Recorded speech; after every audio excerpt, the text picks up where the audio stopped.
नमस्कार दोस्तों। RPF recruitment notice 2024 से रिलेटेड आज हम लोग डिस्कस करने वाले हैं। मेरा नाम है कौशल और आप लोगों का एडू ब्रह्मास्त्र चैनल पर हार्दिक स्वागत है। आप लोग यहाँ पर देख पा रहे होंगे कि 14 मई 2024 की लास्ट डेट है। फिलहाल वैकेंसी जो थी वो लास्ट मंथ अप्रैल में ही आ चुकी थी और 14 मई 2024 की लास्ट डेट है। मतलब आज से लगभग 4 या 5 या 6 दिन में जो एप्लीकेशन फॉर्म फिलिंग है वो ख़त्म हो जाएगी। ओके, साइट पर से इस लिंक को कर दिया जाएगा। फिलहाल वैकेंसी जो है वो रेलवे में आई हुई है, रेलवे प्रोटेक्शन फोर्स में आई हुई है।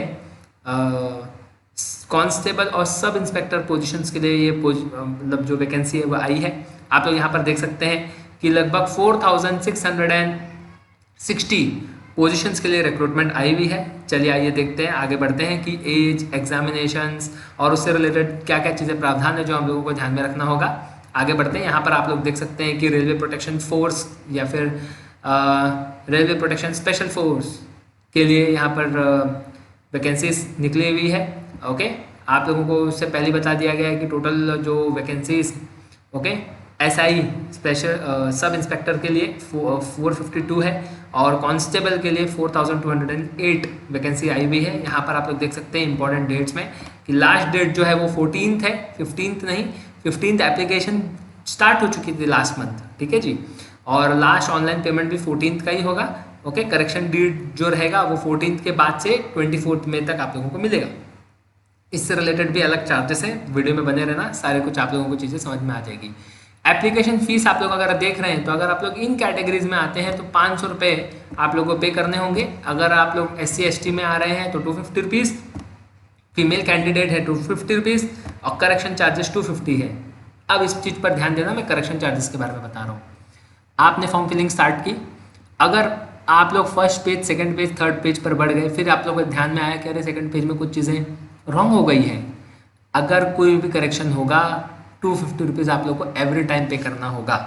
एक बार अगर आपने उसको डन कर दिया, फिर से याद आया कि अरे नहीं कुछ करेक्शन करना था, फिर से आप लोग को 250 रुपीज़ पे करना पड़ सकता है।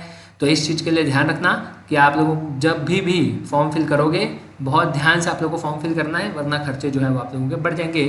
फिलहाल यहाँ पर एज लिमिट के बारे में देख लेते हैं। अगर आप लोग कांस्टेबल के लिए प्रिपेयर कर रहे हैं तो 18 से 28 ईयर्स तक एज एलिजिबिलिटी यहाँ पर बताई गई है। इस डेट के हिसाब से आप लोगों को इस एज में आना है, ठीक है ना। अगर आप सब इंस्पेक्टर के लिए आप लोग अप्लाई कर रहे हैं SI के लिए तो 20 से 28 ईयर्स के अगर आप हैं, इस बीच में अगर आ रहे हैं तो ही आप लोग यहाँ पर अप्लाई कर सकते हैं। कुछ रिलैक्सेशंस अदर कैटेगरीज को भी दी गई है, वो सब हम लोग आने वाले समय में देखते हैं। वीडियो के साथ बने रहें, ठीक है जी। अब यहाँ पर अगर आप लोग देख सकते हैं टोटल पोजीशंस मैंने आप लोग को ऑलरेडी बता दिया था, 4660 है। ओके, और यहाँ पर सब इंस्पेक्टर के लिए ये पोजीशन है। और अच्छा, यहाँ पर देखिए एलिजिबिलिटी क्वालिफिकेशन यहाँ पर बताई गई है कि आप लोग क्वालिफाई कैसे कर पाएंगे। तो यहाँ पर एजुकेशनल क्वालिफिकेशन दिया गया है। इसके अलावा भी बहुत सारी चीज़ें हैं, वीडियो में मैं आप लोगों को आगे बताऊँगा, ठीक है। तो अगर आप लोग सब इंस्पेक्टर के पोजिशन पर अप्लाई करना चाहते हैं तो आप लोगों के पास में बैचलर डिग्री होना कंपलसरी है, एनी स्ट्रीम से, irrespective of science, arts, commerce. आप लोग कोई भी स्ट्रीम से हो, आप लोग SI पोजीशन के लिए अप्लाई कर सकते हैं। ध्यान रहे पास होने चाहिए आप लोग, आपके पास में रिजल्ट होना चाहिए या फिर आपके रिजल्ट डिक्लेयर हो गए होने चाहिए। अगर आप लोग अपीयर्ड हो, अभी भी रिजल्ट आना अभी समय है, तो आप लोग इस पोजीशन के लिए एलिजिबल नहीं हो, आप लोग अप्लाई नहीं कर सकते।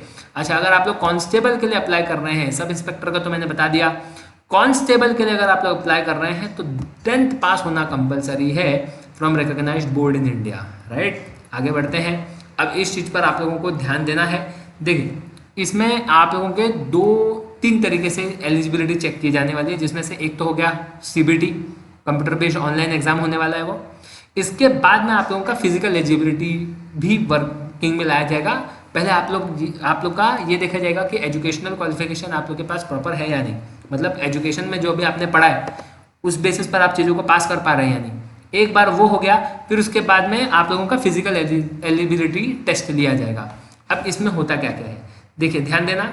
इसमें रनिंग होने वाली है मेल फीमेल दोनों के लिए, लॉन्ग जंप होने वाला है मेल फीमेल दोनों के लिए, और हाई जंप होने वाला है मेल फीमेल दोनों के लिए, राइट। अब मैं सबसे पहले रनिंग के बारे में बता देता हूँ आप लोगों को। बॉयज़ जो रहेंगे, मेल जो होने वाले हैं, मेल के लिए 1600 का रूल है, ठीक है जी। फीमेल्स 1600 नहीं दौड़ेंगी, उनके लिए अलग कैटेगरी है, ठीक है जी।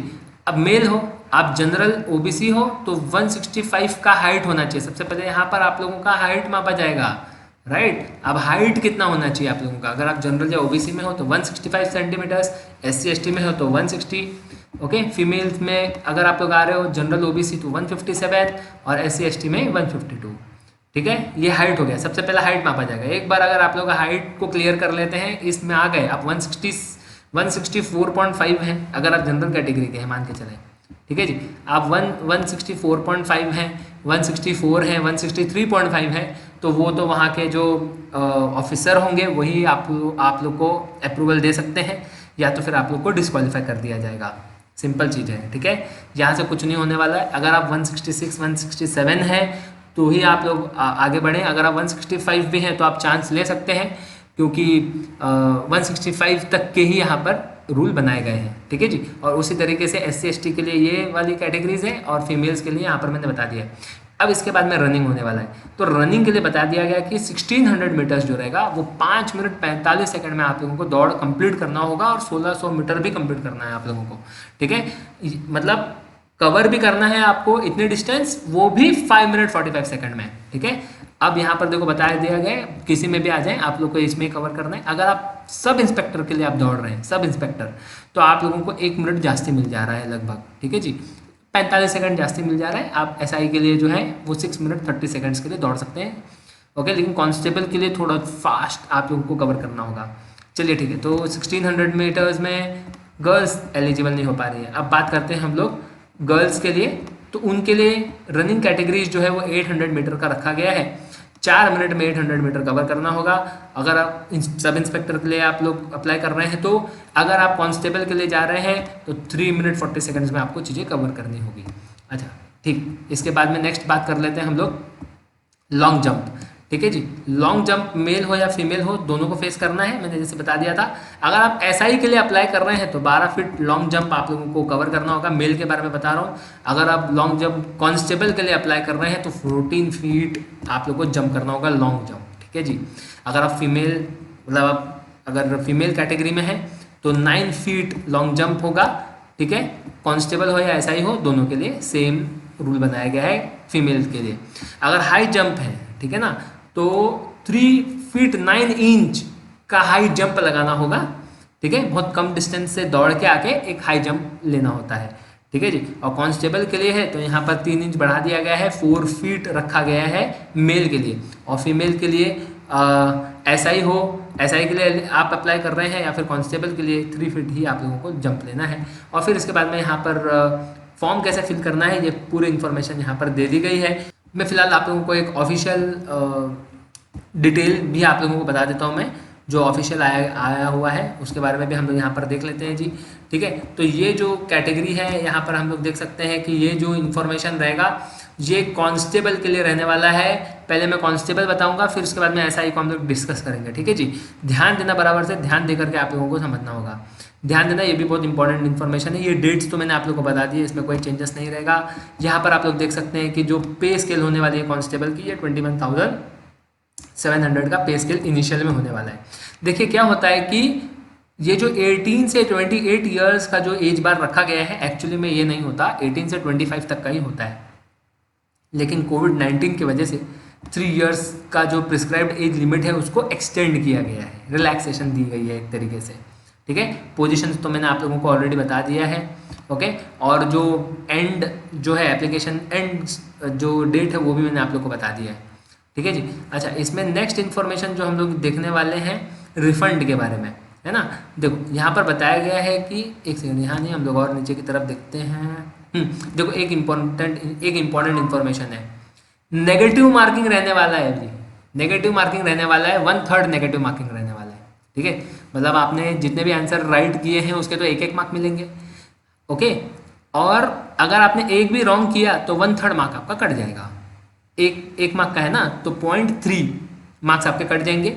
मतलब अगर आपने 3 रॉन्ग कर दिया तो 1 मार्क आपका कट जाएगा, ओके, लगभग 1 मार्क कट जाएगा, ठीक है, ओके।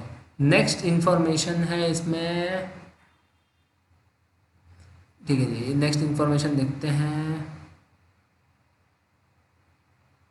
हाँ जी, ये तो मैंने आप लोगों को ऑलरेडी बता रखा है कि एज लिमिट जो है वो 3 साल से बढ़ा दिया गया है, पहले ऐसा नहीं था। अच्छा, इसके अलावा जो SC ST OBC ex serviceman है, फीमेल कैंडिडेट्स है, उनके भी एज रिलैक्सेशन यहाँ पर दी गई है।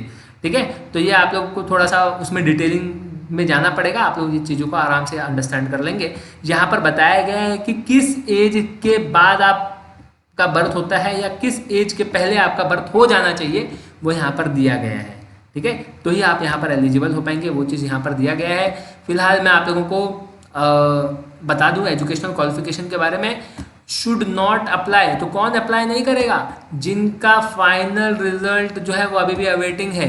Those awaiting results of final examinations should not apply, simple यहाँ पर दे दिया गया है। अगर आप अप्लाई करेंगे आपका टाइम वेस्ट हो जाएगा, मे बी चार्जेस जो है वो आपको रिफंड ना मिले, क्योंकि क्लियर इन्फॉर्मेशन यहाँ पर दिया गया है। ठीक है, ऐसा तो नहीं है, बट क्यों टाइम वेस्ट करना। फिलहाल एग्जामिनेशन फीस यहाँ पर बताई गई है 500 रुपीज़ और 250 रुपीज़ बताई गई थी कैटेगरीज में, जिसमें से आप लोग अगर CBT को क्लियर कर लेते हैं या अपीयर करते हैं, उनको 400 रुपीज़ जो है वो रिफंडेबल होने वाला है, मतलब 100 रुपीज़ बैंक चार्जेस कटेंगी, बाकी का पूरा पैसा रिफंड होने वाला है। और जो SC ST ex serviceman females में आ रही हैं, उनको सिर्फ 250 रुपीज़ ही पे करना था। बैंक चार्जेस डिडक्ट करने के बाद में वो पैसा भी आपका रिफंड हो जाने वाला है। याद रखें, यहाँ पर हम लोग कांस्टेबल से रिलेटेड इन्फॉर्मेशन को बात कर रहे हैं, कांस्टेबल से रिलेटेड। ठीक है जी। अच्छा, EBC कैटेगरी वाले भी यहाँ पर अप्लाई कर सकते हैं, बट एनुअल फैमिली इनकम जो है वो 50,000 से कम होनी चाहिए। ठीक है, माइनॉरिटीज़ में कौन कौन आते हैं वो यहाँ पर दे दिया गया है। एक बार आपको इसकी डिटेलिंग में जाना होगा, तभी आप चीज़ों को आराम से अंडरस्टैंड कर पाएंगे। ठीक है जी। और आगे इन्फॉर्मेशन अगर कुछ इम्पोर्टेंट है तो मैं डिस्कस कर लूँगा। ठीक है, फिलहाल इन्फॉर्मेशन में यहाँ पर चीज़ें रिक्रूटमेंट प्रोसेस में यहाँ पर हम लोग देख लेते हैं। पहले आप लोग को ऑनलाइन मोड से अप्लाई करना पड़ेगा ऑफिशियल साइट पर जाकर के, और फिर उसके बाद में आपके जो एग्ज़ाम्स हैं वो इस तरीके से होने वाली है। 3 फेस आप लोगों का टेस्टिंग वाला चलने वाला है, जिसमें से सबसे पहला है कंप्यूटर बेस्ड टेस्ट, मैंने आप लोग को बता दिया। फिर एफिशिएंसी टेस्ट और फिजिकल मेजरमेंट टेस्ट। हाँ जी, जो मेल कैटेगरीज हैं, फिजिकल एफिशिएंसी टेस्ट तो मैंने बता दिया, height, running, high jump, long jump फिर हाई जंप। ठीक है, तो ये जो 4 कैटेगरीज है तो मैंने आप लोग को बता दी। इसके अलावा जब male categories physical efficiency test complete कर लेते हैं, उसी दौरान उनकी फिजिकल मेजरमेंट टेस्ट भी होती है, जैसे हाइट मैंने बता दिया।